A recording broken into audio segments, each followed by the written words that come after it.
welcome to part 2. So now we're going to be combining our ingredients together. Traditionally, you should always combine your dry ingredients separately from combining your wet ingredients, and then we'll combine them all together. It's easier to get the kind of mixture and well-mixed ingredients that we need. Without overdeveloping the gluten. Without overdeveloping the gluten. Thanks, Jenny. Mm-hmm.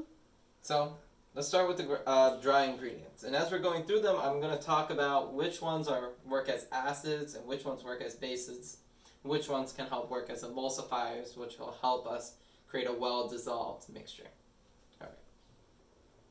So I'm going to add in our flour here, 32 tablespoons of flour. Add in our sugar. And lemon zest. Lemon zest. So the lemon zest, since it's from a lemon, will contain a small amount of acid. And oil. And oil. Thanks, Jane. Probably why that sugar was clumping together a little bit. Mm-hmm.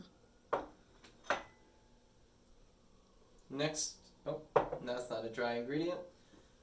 Now we've got here, this is our baking powder. So remember, baking powder contains two main parts. Baking soda, which is a base, sodium bicarbonate, and then it also has cream of tartar, which is an acid. So both of those are dry ingredients here. They're not reacting with each other right now because they're dry. They'll only be activated once they're in water. But baking powder has an acid and a base. So because it has both parts, they actually cancel each other out, making baking powder neutral. Alright, so we're going to put that in here. So just so you can see, the other little pile we've got here, this is pure baking soda. And as I just mentioned, baking soda is basic or alkaline. Alright? And basic foods or alkaline foods tend to have a bitter taste. And then we got a little bit of salt here. So remember, salt can be a product of acids and bases reacting together.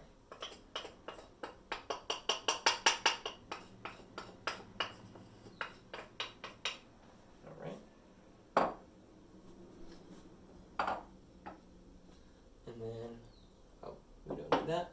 Okay, that's all our dry ingredients. I want to give those a nice mix so it's yes, let's mix well those combined. up here.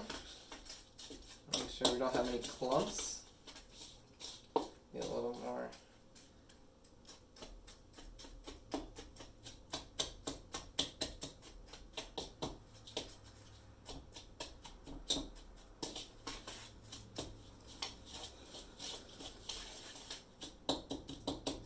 You might have a little bit of clumps from the lemon zest, that oil, clumping up that sugar.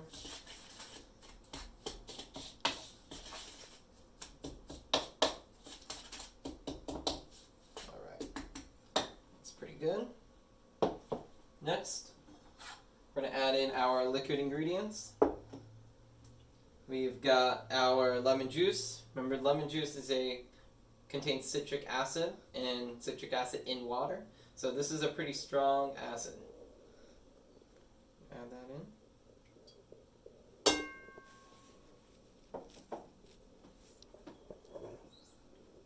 Next we're going to add in our sour cream.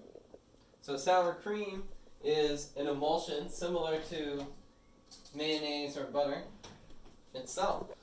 Contains fat particles immersed or suspended in a water solution. Alright, so I'm going to add that in.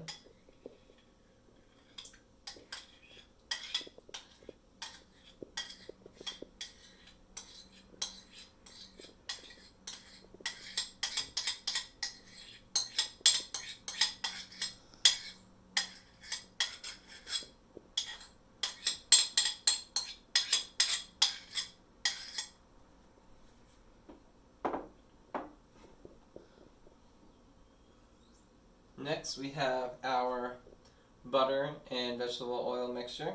So butter is also it's a colloid, which means it has emulsifiers in it that are emulsifying particles of water in cream. Okay.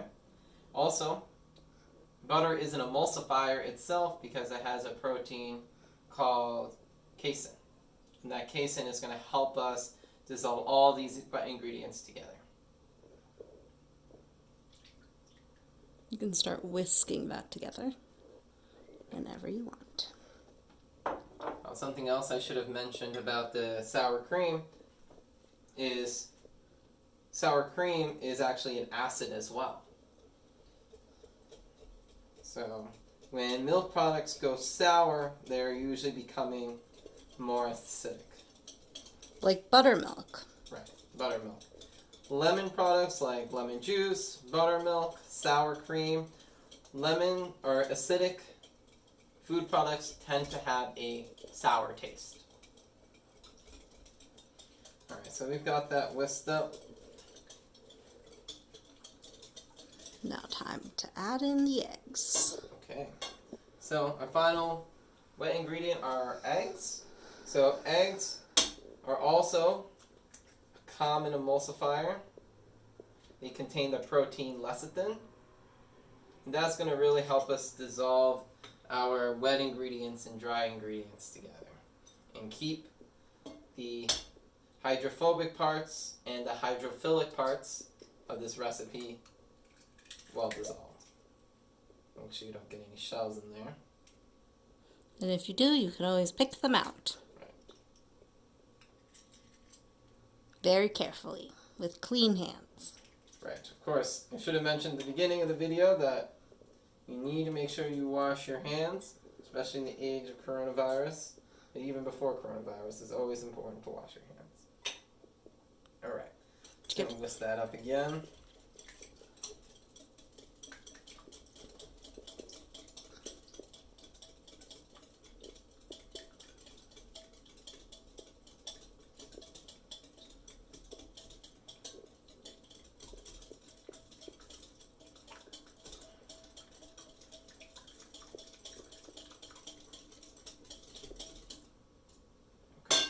So to review, we've got several acids and bases in this recipe.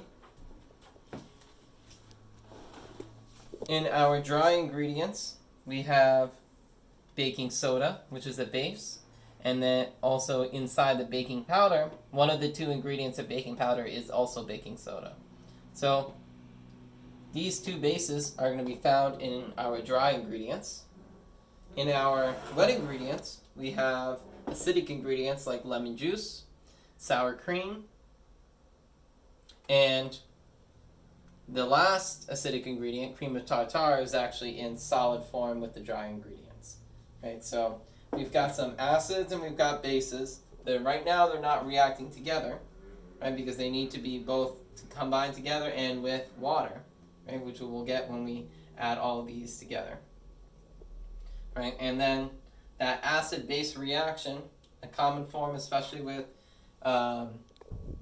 in cooking, acid-base reactions can create carbon dioxide, and these carbon dioxide bubbles are going to help us rise and make fluffy muffins. Right, so baking powder and baking powder by itself can be a leavening agent because it has the baking soda and cream of tartar reacting together. Right? And then baking soda by itself is going to need to react with some of the other acids, such as the lemon juice and the sour cream. And together, those will act as a leavening agent, creating carbon dioxide bubbles, helping rising the muffins. And then we have two emulsifiers. We have lecithin, which you found in the egg yolk. And then we have casein, which is a protein found in the butter. Remember, those emulsifiers are going to help take two immiscible liquids that normally dissolve, and help them dissolve together because emulsifiers contain a hydrophobic and hydrophilic part, which means water-hating and water-loving part, and it brings those oils and waters together and helps them mix up. So is that what helps the butter and the lemon juice combine? That's right.